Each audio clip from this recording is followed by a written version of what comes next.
If you're a Chicago business looking to give back locally, Gardeneers is your kind of nonprofit.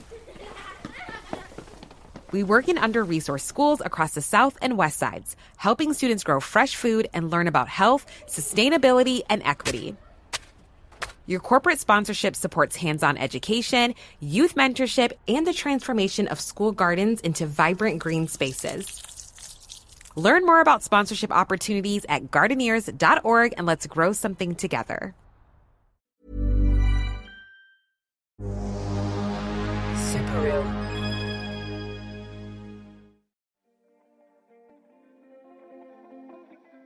Then he asked if he could take me on a tour of the boat. He showed me his private suite, which was very James Bond. There were like revolving walls, and he had like a fur cover on his bed, some kind of real fur. Cool. And they actually used his boat in a James Bond movie. Really? It was that like outrageous. Was it a super yacht? It was the largest yacht in the world. And there was a helicopter on top, and he had ski boats inside the boat. He had a hospital downstairs. He said that in case anyone needed heart surgery, you could do heart surgery in that hospital. He took me down into this small room with a couch in it that was just really small and cozy, and I wanted him to kiss me. I really started liking him, like, right away. Hey, I'm Julian Morgans, and you're listening to What It Was Like, the show that asks people who have lived through big, dramatic events what it was like.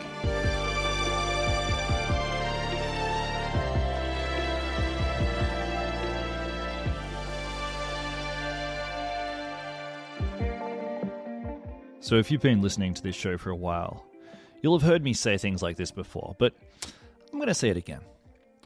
I think that the point of this show is to take you inside moments in history, or maybe just like tropes from pop culture, and to not just talk about them, but to kind of let you know what it felt like to be there.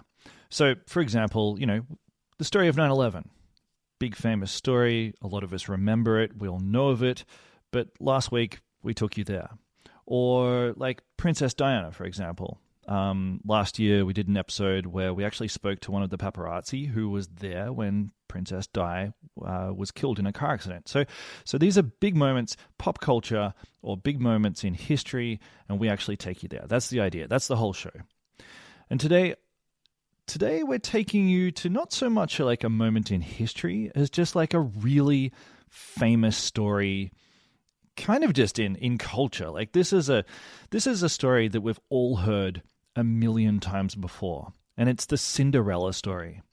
So it's the story of a beautiful young woman who meets a powerful man, falls in love, and gains access to his glamorous world. And you've seen this play out in Pretty Woman, 50 Shades of Grey. It's really the whole narrative arc in Sex and the City with, Carrie and Mr. Big. And there's a bazillion other versions of this stretching back probably thousands of years. But in real life, these stories are just way less glittery. And I think that's because there's always an exchange happening. The exchange is kind of like financial freedom in return for sex and beauty. Basically, it comes down to feminine sexuality as a form of currency. And my guest today knows this firsthand. Jill Dodd grew up in Los Angeles, and by 17 she was an international model. And then one night she went to a party where she met a Saudi billionaire. He's a weapons dealer, and in the 1980s he was one of the richest men in the world. His name was Adnan Khashoggi, and they fell in love, and for a year and a half she lived in his world of super yachts and mansions around the world. And only later did she really learn the truth about what had happened. So Khashoggi actually paid her modeling agent to send her to a party to meet him. And she'd actually been chosen, or really, she'd kind of been just purchased after Khashoggi had seen her in some headshots. And it was this brutal realization that she'd been basically treated like a product. This is a really interesting story, just as it is. But Jill's story also has this other really unexpected twist to it. Because after they broke up, Khashoggi paid for her to attend fashion school. And years later, Jill actually founded a company, a surfwear brand that you'll have definitely heard of. So the brand is called Roxy. And I think it's fair to say that Jill single-handedly changed surfwear by making it for women as well as men. But that story too also ends with objectification. So to be clear, the Roxy story, that's going to be our bonus episode this week. She's going to talk about how she created Roxy and how she ultimately was pushed out of the brand that she'd built without ever receiving the kind of payday you'd have imagined. Anyway, that's the bonus ep. But in this ep, we're going to hear Jill's experience of dating a billionaire. It's a story with a lot of glitz and glamour. But heads up, it also features a fair bit of sexual assault. So just a trigger warning there. But I think it's a really important story because it highlights the hidden costs that women have always had to pay just to get ahead. So let's begin. Here is Jill Dodd. Hey Jill, welcome to the show. Good morning. How have you been? Good. I mean, up and down. Yeah. Definitely life throws me things. Yeah. It seems like you've had a few things thrown at you by life. I mean, that's kind of why we're here, I guess. It's you wouldn't be here if you hadn't had some things thrown at you.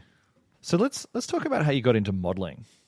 Do you remember that there was a period in your life? Was there like some sort of time where you just suddenly clocked that people were looking at you differently, or like how did this sort of come about? Well, I fell into it accidentally when I answered an ad for a fit model in the garment industry of Los Angeles. And it was at a swimwear company. And I was hired to be the fit model. You would basically form the bathing suits to my body. And I had the measurements that were like a good average American size and proportion that then you could make larger and smaller sizes from my size. Okay.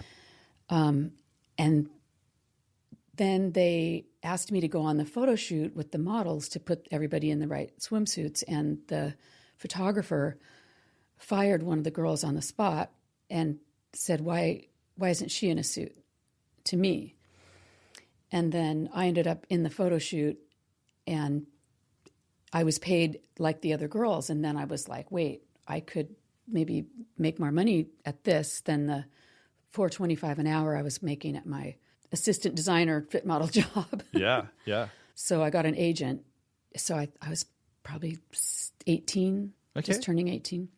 And was this pretty exciting at the time where you're like, modeling, it's sort of glamorous, it sort of opens up the world a little bit? Or did it just feel like a means to an end? I was nervous. I was really nervous. I was very insecure. And I was confident in certain ways, but then I was not confident in a lot of other ways, definitely. Okay. So that's what you were doing for a couple of years, right? Yeah, I actually modeled for 10 years. But yeah, I did it in California for a couple of years, I guess, or maybe it was a good year and a half. And then I went to Paris for a year. And then I came back and continued modeling in Los Angeles. Okay. And can you tell me how Adnan Khashoggi first came into your life? How old were you? How did that come about? So how I got to Adnan was my booker named Pamela. I changed her name in my book to Pepper, but her name is Pamela. And a bunch of us models who are older now, who we all worked at the same time in Paris back in 1980 and 81, we all had Pamela as a booker. We've all got the same stories. But they would make us go to these parties where there were all politicians and older men. And when you would refuse, like I refused finally to go to these parties because I would get attacked by men at the parties. And so I said, I'm not going to these parties anymore. And Gerald heard me and he came down from his little platform that he sat on. And he says, no parties, no interviews. So if you don't go to the parties, you're not going to work. Right. So that was, clear that this was connected somehow.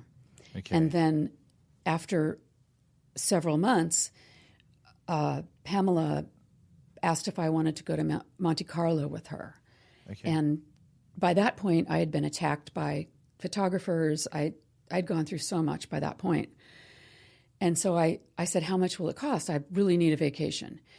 And she said, oh, it's free. It's free. And I said, nothing's free, but I want to go. I want to get out of town, so I'll bring cash and I can run really fast. And that was how I got around on my modeling jobs too, because the photographers would accost you, and there were jobs that if you agreed up front to sleep with the photographer, you could do L in the Caribbean, which was the best editorial. Ugh. So it was very out in the open. It sounds like such a predatory environment. Yeah. Just this open secret that they're running this jungle. It's just awful. I'm hearing this and I'm just so sorry. Like, I'm sorry that you had to go or that you lived in this environment. So you get invited to this party in Monte Carlo. Take me through it. What happens? So Pamela, my booker, and I fly to Monte Carlo. We're taken to the Lowe's Hotel, and she said, we're going to go to this party tonight, and we'll meet everybody in the lobby. And I'm like, everybody? I didn't know who everybody was. There was this man, and I'm going to say his name publicly for the first time right now. His name is Victor Denenza, and he's not alive anymore. But in my book, I call him Dominic. He was Adnan's pimp, to put it in. He would find women for Adnan. That was his job. Jeez. And his wife, Anna, was sort of a Ghislaine Maxwell figure, not as extreme, but her job was to make us feel comfortable. So we're invited to this party overlooking the Mediterranean, and it was a huge party. It was for Adnan Khashoggi's daughter, Nabila. I think she was turning 18. And there were, I don't know, maybe 30, 35 people at this party, and it was wild. It was like there was a bonfire, and there were just... It was on the beach? It was on the cliff overlooking the Mediterranean Sea. Wow. In Monaco. That sounds like an expensive piece of real estate. Yeah, it was a very expensive party. So, we get out of the car and, you can hear the music that sounded like Spanish guitars, Gypsy King kind of music. Just beautiful and wild. And as we got closer, you could see that the people who worked at the restaurant were all dressed as pirates. And it was called, the restaurant was called La Pirite, like the pirate. Yeah. And they served, immediately were given champagne, and they had baked potatoes with caviar. Yeah. And I know I'd never had that before. Anyway, the party's going on and just visiting with people. And Adnan, who I didn't know who he was, we started dancing together, Adnan and I, and it got wild fast. And the pirates, like, somebody grabbed my arms, and Adnan had my feet, and they were swinging me over the bonfire or next to the bonfire. And then we started throwing chairs into the bonfire.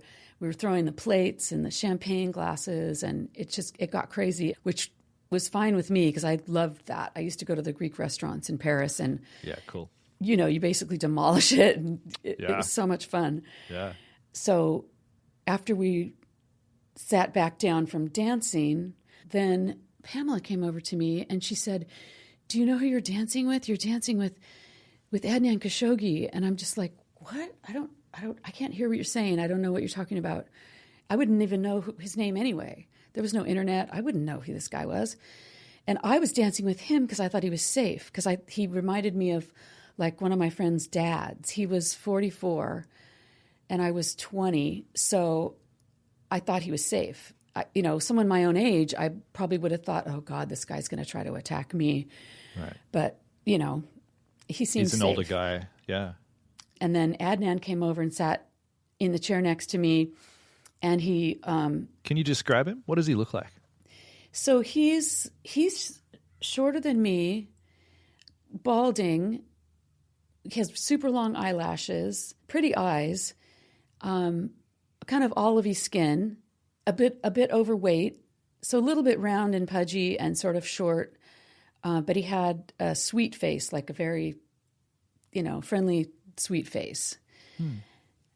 And it was so loud, the music and everything. You can't talk very well. We tried. And he spoke English perfectly, but he pulled my sleeve up and he was bleeding from the glass. And he wrote, "I love you" in blood down my arm. Wow. Yeah, and I was kind of like, that's new. Never happened to me before. Yeah, wow. I think AIDS was really on at this time, and he wasn't concerned. You weren't concerned. This is a pretty big. This is an out there move.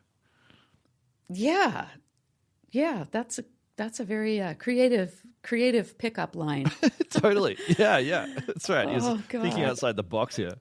Yeah, he's very intelligent and Okay. a really good conversationalist, which is how I got involved with him, because I really ended up falling for him. Yeah. But, well, they hauled him away because he's bleeding. Like, the people from the restaurant said, we got to get Band-Aids for him or whatever. So they bandaged his hands up that were bleeding from the champagne glasses that were broken. And my agent, Pamela, came over and said, Adnan wants you to come on his boat and have coffee, have a cappuccino. And I said, no, I just want to go back to the room. I'm exhausted. And she goes, but it's the boat out there. And she points to the sea, and there's this like thing that looks like the Queen Mary. It was all I had to describe it, my only reference point. This big ship. And I said, I don't care what ship he's got. I want to go to bed. And I guess they were trying to impress me. And so I insisted on going back to the hotel, which we did. Hey, it's time for a quick ad break here, but please don't go anywhere. Stick around, because we'll be right back.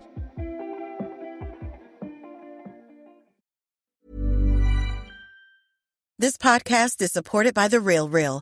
Meet Christine. She loves shopping. And this is the sound of fashion overload. Too many fabulous things, not enough space. So Christine started selling with The RealReal. I've always loved collecting designer pieces. Gucci bags, Prada heels. But my style keeps evolving. Selling with The RealReal? Game changer. I earn more, and they do everything. Seriously, just drop off your items or schedule a pickup. We handle the photos, descriptions, pricing, even shipping. You just sit back and watch your items sell fast to our 38 million members. And I get peace of mind knowing I earn more selling with The RealReal than anywhere else. Exactly. That's the sound of your closet working for you. The RealReal. Earn more, save time, sell fast. And right now, you can get an extra $100 site credit when you sell for the first time. Go to therealreal.com to get your extra $100. Therealreal.com. That's therealreal.com.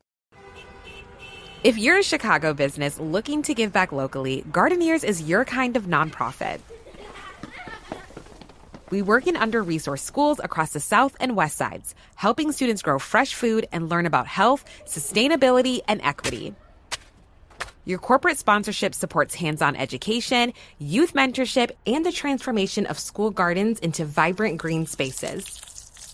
Learn more about sponsorship opportunities at Gardeneers.org, and let's grow something together.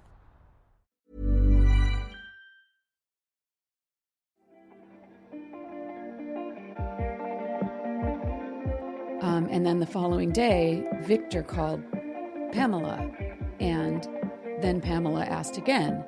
She said, Adnan would like you to come see him on his ship, and he'd like us to come to lunch. And I said, well, you've got to come. If you come, then I'll go. What the heck? Okay. We'll go for lunch.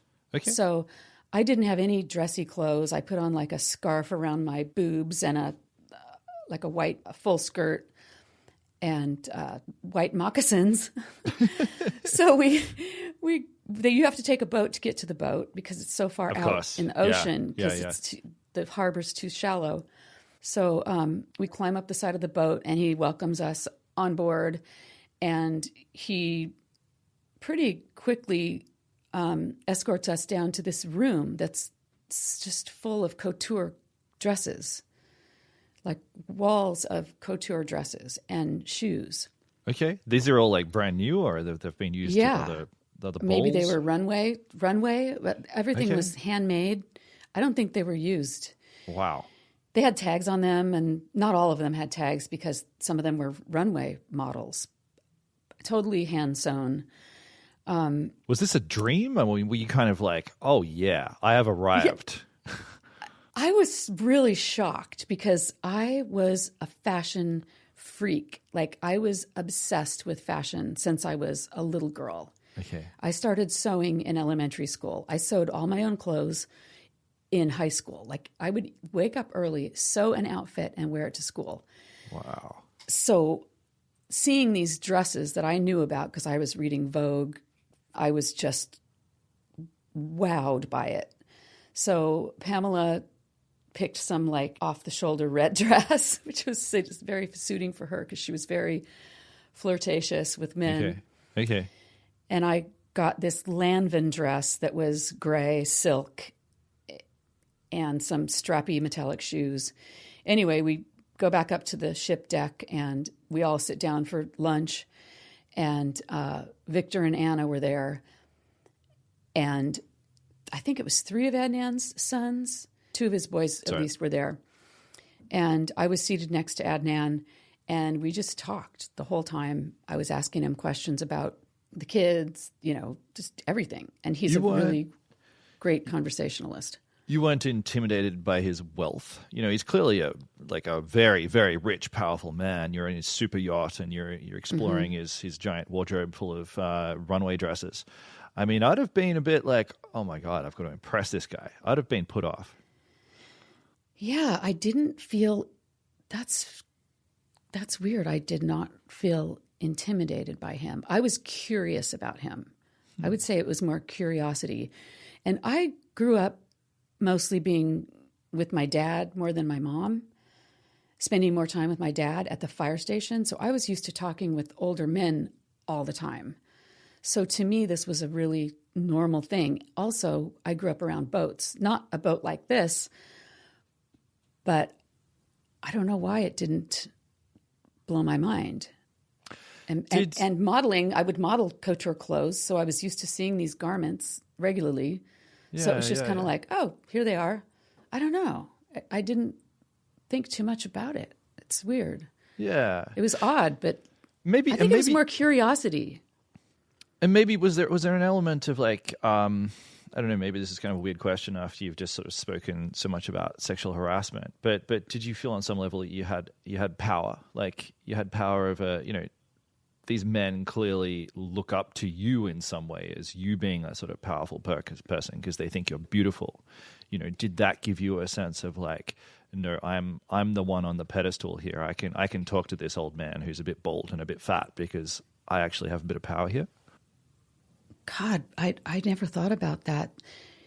Yeah, I probably felt that way, but not knowing that I didn't know that. Maybe that's maybe that was my sort of like a false bravado. Yeah, right. Like a false sense of confidence. Like you were playing a character in this moment. You're like, yeah. I am this sexually empowered, woman who like inhabits this space. And not so much sexually because I hadn't had much sexual experience at that point. Okay. But it was more, I was seen as beautiful, so maybe I subconsciously felt some confidence from that. Yeah. Do you remember what you and Adnan spoke about, that first conversation? Well, I know that I asked a lot about his kids. Okay. And he definitely spoke about his divorce. And, it was just a very lively table, but we were pretty much locked on each other. Then he asked if he could take me on a tour of the boat, which he did. We went walking all around. He showed me his private suite, which was very James Bond. There were like revolving walls, and he had this like pyramid statue. His company was called Triad. And it was like this glowing pyramid. It was kind of like mysterious, and they actually sounds really 1980s. Yeah, it really was actually. Yeah, and he had like a fur cover on his bed, some kind of real fur. Cool. And they actually used his boat in a James Bond movie. Really? It was that like outrageous. Was it a super yacht? I'm imagining like a big old, super yacht. It was the largest yacht in the world. Yeah, right. Very good. Like 270 something feet or something like that. Fairly impressive then. Yeah, it was crazy. But I had worked on ships. It's funny. I'd worked on ships. I'd worked on boats. I had done jobs on the Queen Mary. So I'm just like, I'm used to boats, you know. Yeah. I just was going along with, Yeah, just another boat. I don't know. Just Yeah, a big one. that's how I was feeling. Yeah. And there was a helicopter on top, and he had ski boats inside the boat. He had a hospital downstairs. Wait, a hospital? Yeah, yeah. What for? He said that in case anyone needed heart surgery, you could do heart surgery in that hospital. That's bananas. Yeah, I think he was, I don't know, he was just probably going down the list of what he would tell people about. These are the qualities of my boat. I don't know. Then he took me into this room that was a conference room that at night it turns into a disco. Okay, Yeah. that's cool. Yeah, Yeah. For like corporate events that get a little carried away. He was in business. And he used this boat for business. I learned later. Okay. He would hire girls to come and spy on his business partners. They would sleep with him and get secrets, whatever secrets they could from these men that they were sleeping with. And then in the morning they would tell Adnan everything that the woman could find out about this guy. So they were spies for him. What a bizarre world. Did he speak to you at this point, you know, this sort of early stage about his business? I mean, he's selling, you know, bullets and bombs to, well, people who are using them for evil, really. Did he mention this? No. When I asked him, and I don't know if this was the first night, it could have even been the first night, but he took me down into this small room with a couch in it that was just really small and cozy. And we talked until like 3 or 4 in the morning. But he told me he went to school in California. And when he was in California, he said, we don't have all this in Saudi Arabia. We don't have these trucks. We don't have these tractors. We don't have these type of aircraft. So when he went back to Saudi Arabia, he began selling, I think it was Chevy trucks, to Saudi Arabia. But he became the middleman between the U.S. and Saudi Arabia for trucks, tractors, building equipment, and airplanes. So that was how he started. Smart. At a time when Saudi Arabia was coming up in the world, you know, when their oil industry was taking off. Yeah, yeah. So then it gradually turned into weapons, which I wasn't aware of until later on in our relationship. All right, so you're here, you're sitting on this couch until 3 a.m. What were you feeling about him at this point? I felt a real connection, honestly. I really did. I felt connected to him. I really liked him. And it was refreshing to spend time with a man that I could have such a great conversation with, because I was so isolated in Paris. Yeah. You know, either a guy was trying to attack me on a job, or I was just in a room full of models and no one was talking. It wasn't as, you know, it seems a lot more friendly these days than it was back then. You know, you had to be very professional, keep your mouth shut, you know, just do your job. Yeah. So I would say I was probably very lonely. Yeah. So to have this conversation with him, who I thought was so interesting, I just loved it. And I think that I believe, and I think I even wrote that I wanted him to kiss me. I really started liking him, like, right away. Did he? No, I don't think so. I might have kissed my cheek or something, but no. Mm-mm. No, he didn't. For sure he didn't. You guys both sort of stayed at opposite ends of the couch. You were kind of reluctant. We were right next to each other. It was a small couch. We were right next to each other. Okay. So then how did this end? And I guess my bigger question is, like, how did this graduate to something more romantic? Well, I said, can I stay here tonight? I don't know how to get home. And he said, yes. Pamela's in the green suite, or the green room. So he took me to the green room where she was sleeping, and she got up as soon as I came in, and she was so excited, and I didn't realize, but she knew she was going to get a big commission. She was going to be paid for this. Oh, do you have any idea how much? I think it was $50,000 just for the introduction. That's a lot. Back then, Yeah. that was yeah. Mm-hmm. How does it make you feel to say that all these years later? Well, when I didn't even realize what had happened. I didn't. Maybe we should hold the sort of the surprise ending for the ending. But I guess, yeah, I'm just sort of curious about your feelings now saying this. $50,000 for you, like you. Yeah. Well, understanding it now it's disgusting. It's disgusting. And I went through a lot of mental gymnastics to try to have or gain peace with it. I felt shame. I felt like, oh God, I was such a fool. And it wasn't until years later that I really untangled what had happened. Yeah. And then when I met all these women over the pandemic and we all started working together, all these other women that had been through similar situation, we all, I mean, these are like doctors, lawyers, media personalities. These women are not stupid women. Yeah. But all of us felt shame, and most of us didn't tell anyone about it. Of course. And for That's many how of the it women, works. it was the first time coming out about this is when we were all meeting together. Everyone buried it. I think that's one of the sort of the psychological traits that enables this thing to proliferate, is this sense of shame. Therefore, I don't want to share it. It's like, it's because of me. I did something wrong, but you're just a kid, you didn't do anything wrong. For some reason, sexual abuse does that to young people. Yeah. Yeah, you It just does. shut down and therefore you feel isolated. Yeah. You feel scared of these people, actually, threatened by them. It's tragic. Yeah.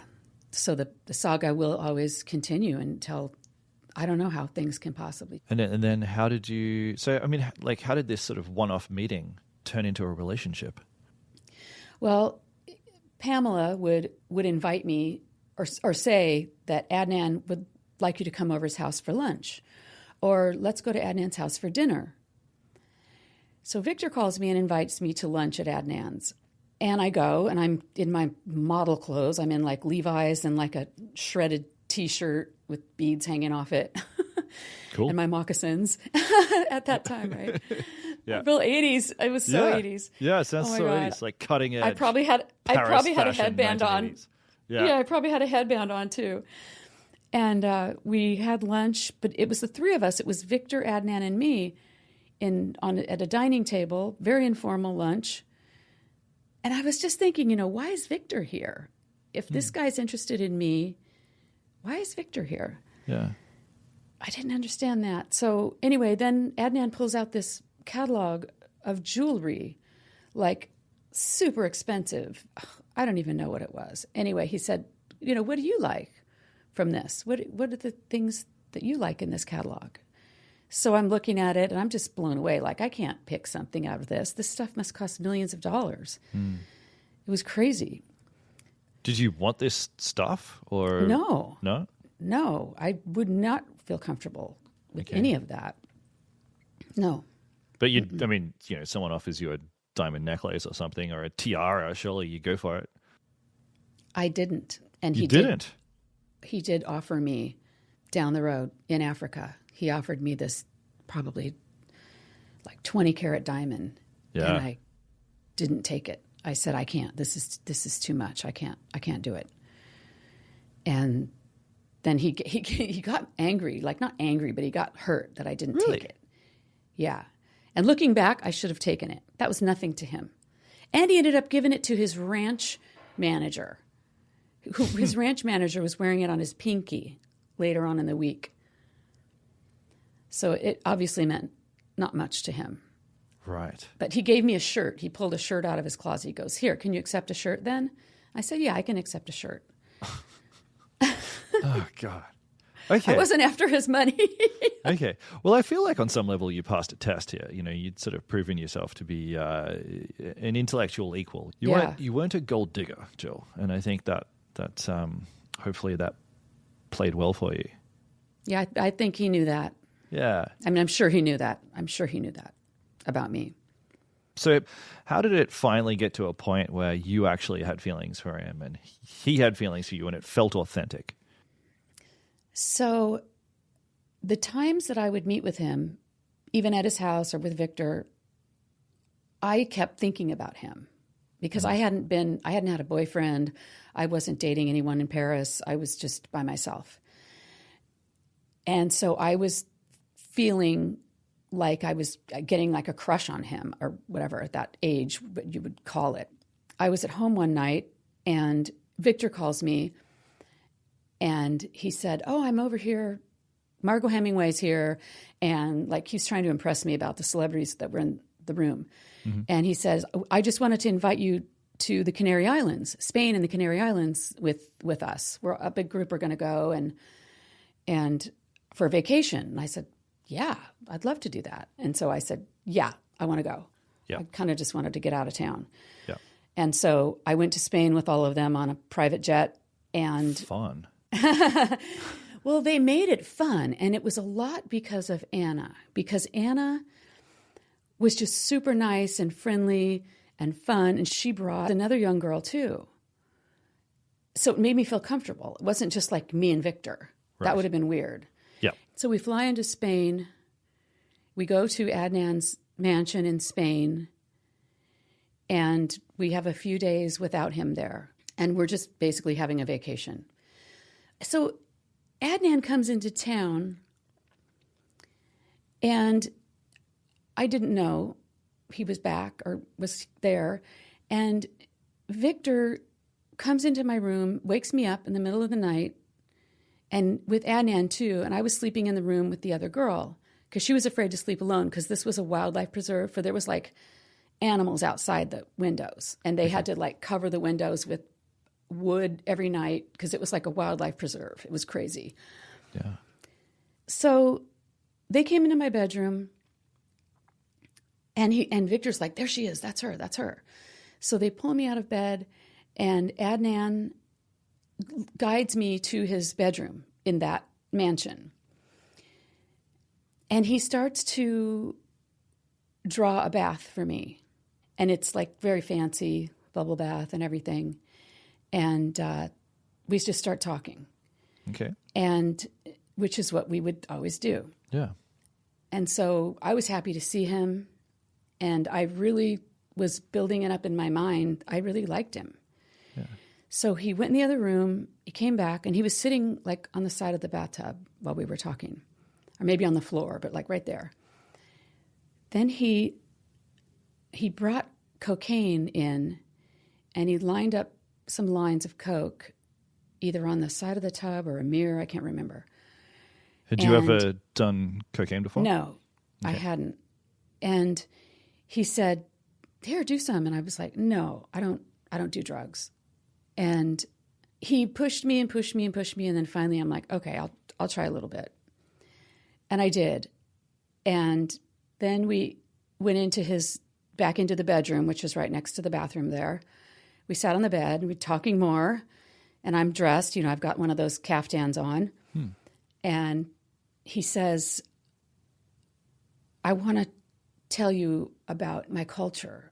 And he said, "Actually, our cultures aren't that different." He said, "You're a Christian, right?" And I said, "No, I was raised atheist. I don't know about any religion." And he said, "Well, in my country, the very wealthy men are allowed to have multiple wives, just like in the Old Testament, where men were allowed to have multiple wives because so many men were killed in battle and there weren't enough men to take care of the women. So if a woman's husband was killed, her brother would welcome this woman into her family and take care of her and her children." Okay. And so he's explaining this to me from like a religious and a cultural standpoint. Yeah, right. And then he was almost trying to sell it to me because then he said, "I want you to be one of my wives." And he said, "I will take care of you. And we'll make I think he said the 5-year contract. We'll make a contract and I'll take care of you. You can fly to me at any time, any day, anytime you want me. You can call me 24/7. I'm available to you always. And you can date other men, but just don't date anyone that's from my country. Okay. Don't date anyone Middle Eastern. So, and he said, I'm not going to kiss you until you agree to this. I can't kiss you. And I said, you don't need to do all this, And then he said, don't fall in love with me. I'll introduce you to young dukes and lords. And, it was like he was insecure and trying to, and I was already falling for him. Yeah. So anyway, we start kissing and we make love, and then we get up because it's basically morning at that point.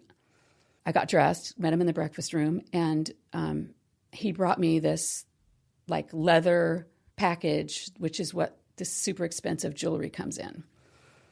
And it was a diamond necklace and a ring.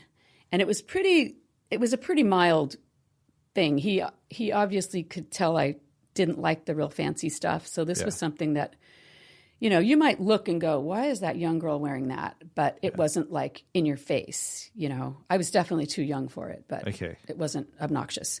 Okay. Yeah. And was that, I mean, at this point, it's kind of official, right? You've got a bit of commitment jewelry, and you've right. Made love in his mansion. Yeah, we were with each other all the time. Were you in love? Yeah, definitely. Yeah. Was he in love with you? I thought he was, but I don't know. Maybe he just acted, maybe it was all in my head, Maybe he just knew that I was young and dumb. I mean, but I guess in that early stage, he was good to you, or you felt like he was being good to you. Yeah, for sure. Yeah, and he's a gentleman, Hey, this bit of music means it's time for an ad break, but please don't go anywhere. We'll be right back.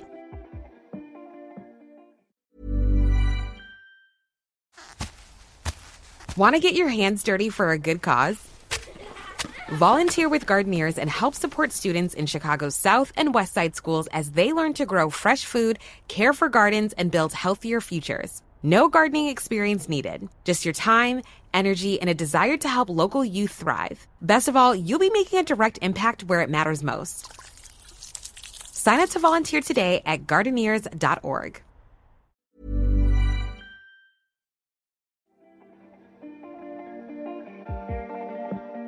So it sounds like there was a period in the middle there where it was great. You're in Kenya and you're in love, and things were respectful and fun. And how long was this sort of sweet honeymoon period for?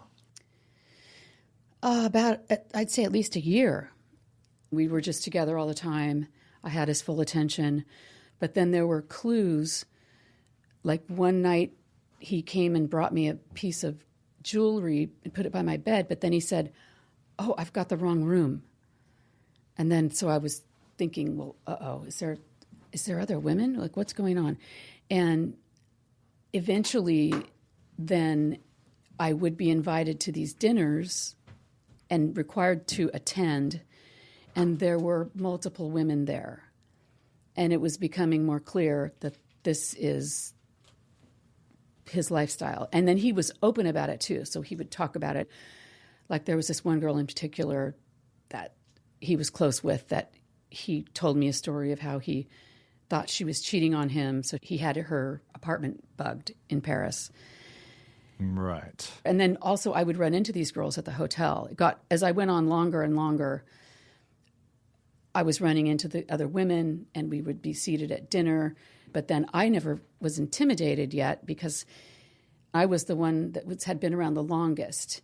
I felt like I was the favorite. Yeah. Okay. Whether I was or not, who knows? But I thought I was. So I wasn't intimidated yet. But it began to change.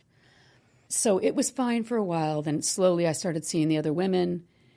And then over time, the women started becoming more troubled. Like, one girl was a drug addict. The other girl had just gotten out of rehab, and was someone I knew that I modeled with. So these weren't necessarily girls studying to become doctors like they were in the beginning. They were getting more damaged, I would say. When you say they were becoming more damaged, Do you think you were just getting exposed to girls who had been in Adnan's orbit for longer? Or like what was happening here? Maybe they were always there and I just wasn't exposed to them. Yeah, that's completely possible. Because it seems unlikely that his taste was changing and he's like, you know what, I'm suddenly into damaged women. I don't know. It just seemed like what was happening there? Yeah. I never thought of that. Yeah. So, but the main thing is that you were becoming like, you were feeling like the relationship was a pretty crowded place. And I guess that started to feel bad. Yes. Okay, so then I was the favorite, I thought. And he made this big dinner party, like celebrating our love. And he had a violinist, and it was this huge party, very fancy. He wrote me a poem. It was this whole thing. And then there were rumors around with Anna and Victor that he was going to propose to someone. And since I'd been there the longest, I thought it was going to be me. Naturally, it would be me. Yeah. So he made this big dinner, and we're dancing together, slow dancing in front of this crowd, and he recites this poem to me, and we go back to his room afterward, and he goes into his safe, and he pulls out this ring box, and he opens it, and it was just this small little ring. It was like a heart with an arrow going through it. And I thought, okay, this doesn't look like a proposal. Yeah. And then later on, like maybe a few weeks later when I was there, I saw another woman, young woman, with that same ring on. Like he bought them in bulk. Oh, no. Yeah. So I'm like, God. I am not special. I thought I was special. I am not special. What a disappointing experience. Yeah. So I was getting my heart broken. Yeah. Young girl, you know. So then this young girl comes into the fold, and I meet her, and she's very wholesome looking. And she kind of looks like me, only a younger version of me. Because now I'm like, 22 or so? So I'm old now. Okay. This girl, I don't know, maybe she was like 18 or something. And I was getting tired of this whole game. And I was also getting tired of the dinner parties. Because we had to entertain diplomats from all over the world at these dinners.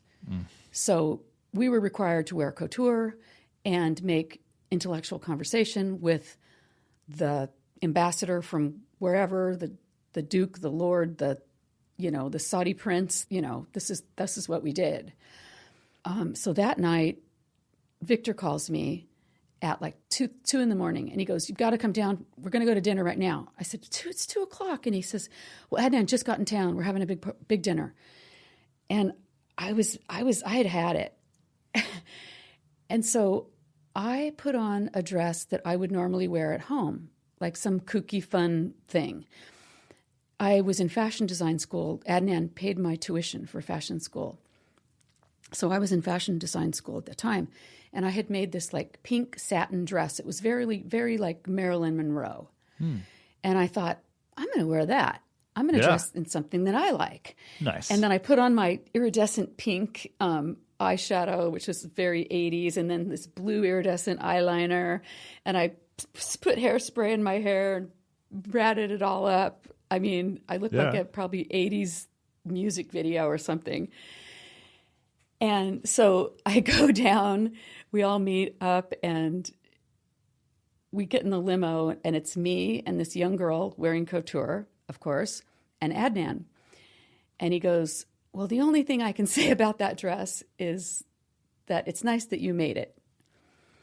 He did not like the dress. He did not appreciate you wearing something you liked. Right. Oh, no. He wanted me in couture because this is all about impressing his powerful friends. Yeah. Beautiful women in couture. Right. That was the thing. So at this table, there were film producers wanting him to back their film. There was all these men, and they were all asking him for money. Of course. His son was there, Mohammed, and Adnan was telling Muhammad, he said, "You got to date Brooke Shields." And I said, leave him alone. Maybe he's not ready to date. He's young. Just let him do what he wants. Are you trying to make him into what you are? Just leave him alone. Because I was honest with Adnan. I would push back on him. And I think that he knew I was honest because I would push back on him. Yeah. And so he said, well, if you don't go after her, then I'm going to. Like she's available for him. Yeah, right. Yeah. Like her opinions are irrelevant, really. Mm-hmm. Yeah, you don't want her? Well, I'm going to marry her. Yeah, what's this? Yeah. So there were people at the table that were even tape recording conversations and putting it in their pocket and like pulling out checks and putting them back in their suit. You know, it's just so secretive. And I just thought, God, these people are just disgusting. And I got up to go to the bathroom. And I went to the bathroom and I come out and there's this woman who works there. And she's she's a black woman, really tiny. And she had run the water for me while I was going pee. And like she ran the warm water, you know, and I'm thinking, God, this is not necessary, but thank you.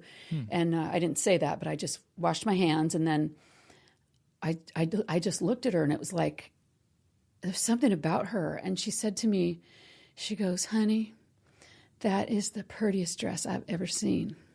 Nice. I got the chills. And I about died. What she said, it was as if an angel was standing there. It was surreal. And I felt like I was walking on a cloud. And I walked back to the table with the thought that I would rather live in whatever situation this woman is living in. With her, I would much rather be with her than be with any of these guys.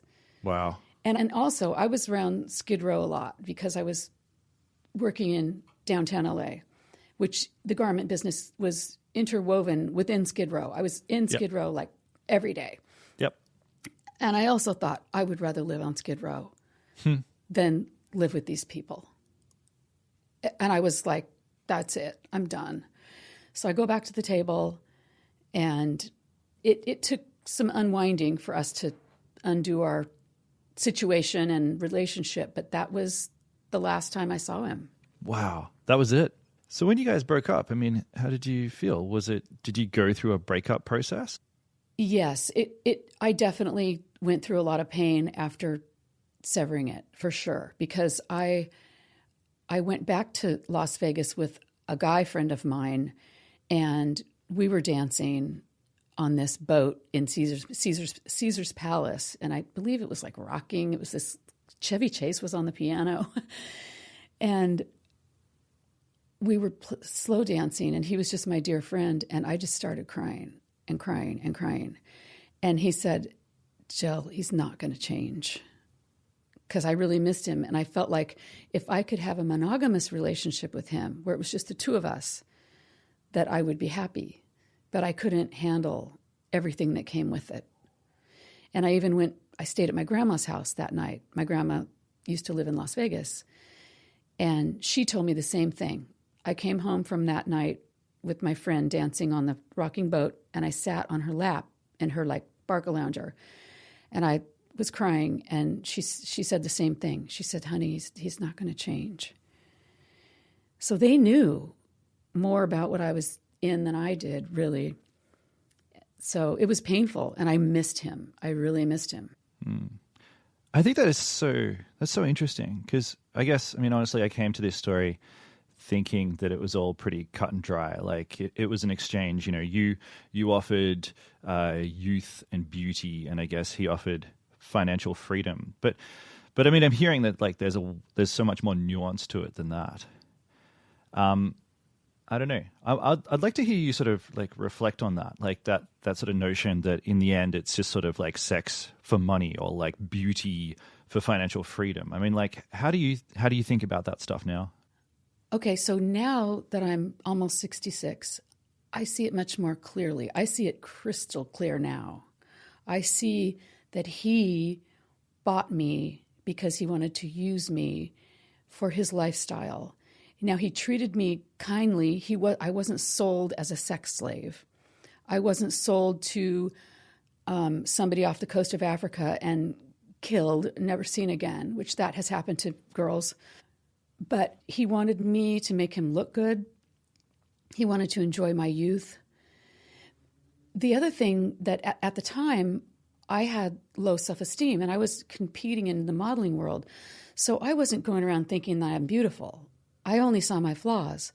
That's all I would hear about is, oh, your teeth aren't wide enough, or, oh, your hips are too wide, or your, whatever it was. So I was critical of myself. So I wasn't thinking, oh, I'm so beautiful. Not at all. So I wasn't looking at it like that at the time. It was only later that I see how he paid for me. He bought me. It's sick. Yeah, it is. I mean, yeah, it's literally, slavery. I mean, it's not slavery, but you are being treated as a product there. Your youth. I mean, you became the product. And yeah, it's pretty gross. I mean, I'm just playing devil's advocate here, but I guess at the same time, so there will be listeners who hear you talk about that, and they're listening to me say this, and they're like, yeah, but guys, don't be so naive. Of course, that's how the world works. And I don't know. I guess I'm wondering, what would you say to them, and particularly, what would you say to any person who's listening to this and being like, you know what, I would love to marry a billionaire. There are people out there who aspire to it. What would be your advice to them? Right. Well, on the other side, too, there's a lot of people that have judged me over the years. They'll call me a whore, that I've had my life threatened. People, threatened to kill me. There's been all kinds of crazy things ever since I wrote this book. So it's not all like, oh, I want to do that. It's a lot of attack as well. But what I would say to any young woman who's looking for a wealthy man to take care of her, and I raised my girls this way, is I tell them there's a price, and the price is freedom. Do you want to be free to make your own decisions, or do you want someone who tells you what to do and that you owe them? I can't stand being controlled. If I feel like I'm not in control of my life, that's the one sure thing that'll make me go into a depression.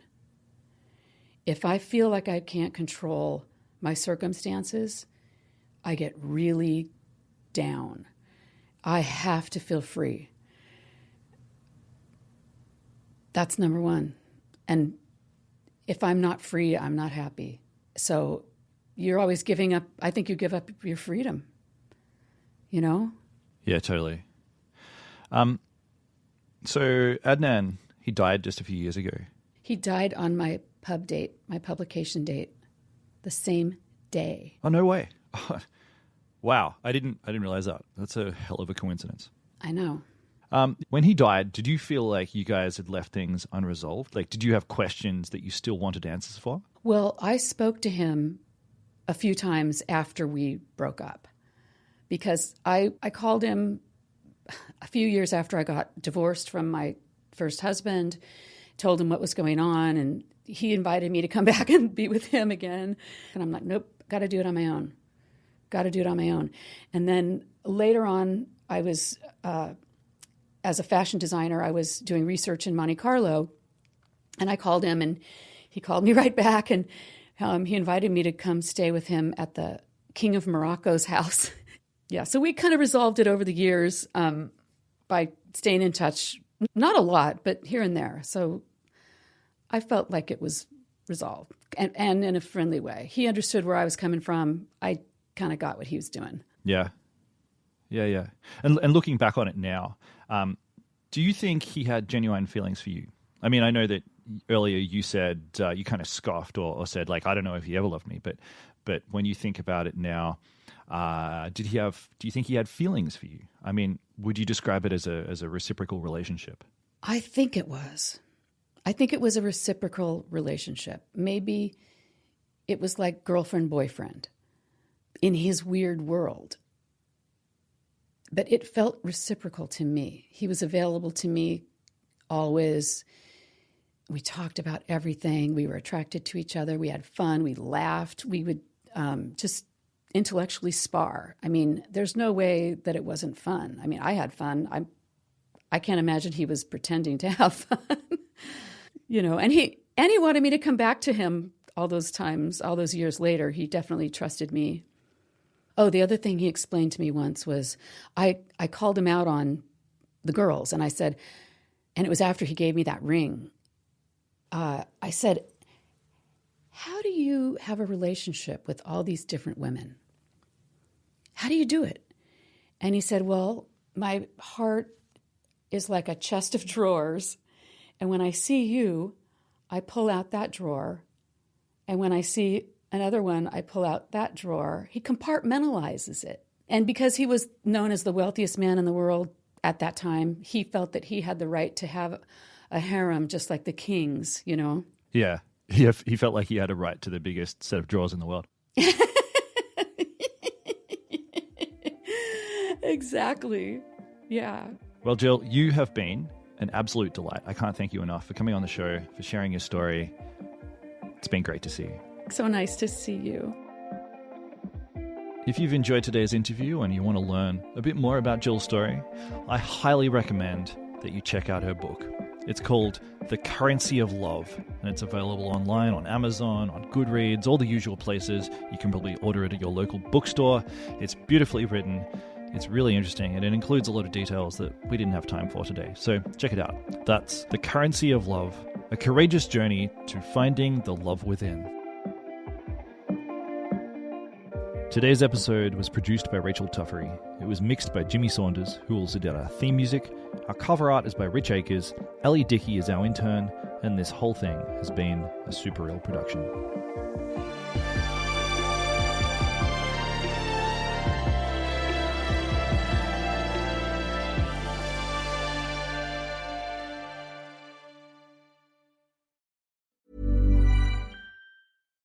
Stop settling for weak sound. It's time to level up your game and bring the boom. Hit the town with the ultra-durable LG X Boom portable speaker and enjoy vibrant sound wherever you go. Elevate your listening experience to new heights because, let's be real, your music deserves it. The future of sound is now with LG X Boom. And for a limited time, save 25% at LG.com with code FALL25. Bring the boom. X Boom. If you're a Chicago business looking to give back locally, Gardeneers is your kind of nonprofit. We work in under-resourced schools across the South and West Sides, helping students grow fresh food and learn about health, sustainability, and equity. Your corporate sponsorship supports hands-on education, youth mentorship, and the transformation of school gardens into vibrant green spaces. Learn more about sponsorship opportunities at Gardeneers.org, and let's grow something together.